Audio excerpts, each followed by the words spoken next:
Good morning. So imagine, having your closest friends and telling them your kind of deepest, most intimate secret, which is, hey, I'm going to be handed over to the authorities and I'm going to be put to death. And then this lady comes and says, hey, when you come into your kingdom, can my sons be seated at your right and your left? It doesn't say the name of the mother of the sons of Zebedee, but I would not be surprised if her name was Karen. And please let my sons, be given the seat of prominence. And, Jesus could have said, did everybody hear what I just said? Right? I'm going to be handed over to die, right? I'm going to be put to death. I'm going to be crucified. I'm going to be tortured. I'm going to be mocked. And then she comes and asks for this very kind of vain, earthly honor. And if we think about it, at the crucifixion, who are at Jesus' right and left? It's the two thieves, right? It's these two criminals that are being put to death justly. And a lot of times I think probably in our prayers we can tend to be a little selfish. Hey, God, can you take this little tiny suffering away from me in my life? Can you make my life easier?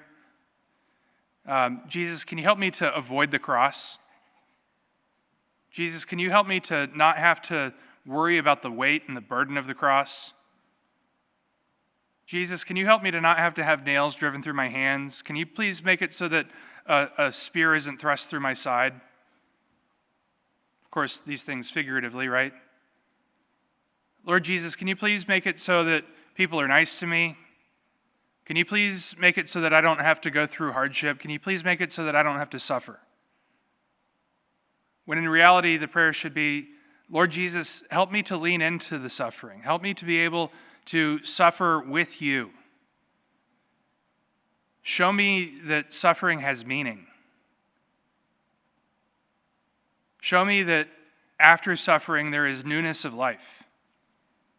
Show me that you will bring about healing.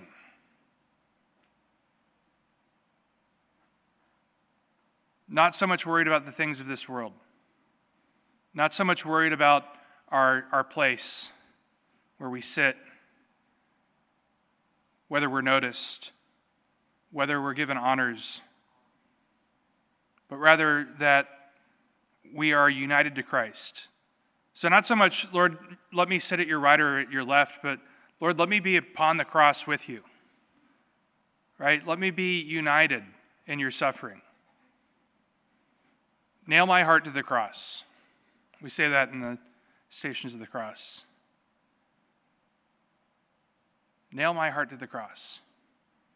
If we really want to be united to Christ, if we really want to be united in his glory, if we really want to be united in his passion, his suffering, his death, and his resurrection, then we have to be united to him on his cross. And so he asks, can you drink from the same chalice that I'm going to drink? We can, okay. Then know that that means suffering. And so in this time of Lent, we continue to unite ourselves to Christ through our works of prayer and fasting and almsgiving. We recognize that it's an opportunity for us to grow in holiness, for us to grow in unity with Christ. So let us continue during this time of Lent to look for the opportunities to embrace suffering, to embrace unity with Christ, so that we may be united with him in his resurrection.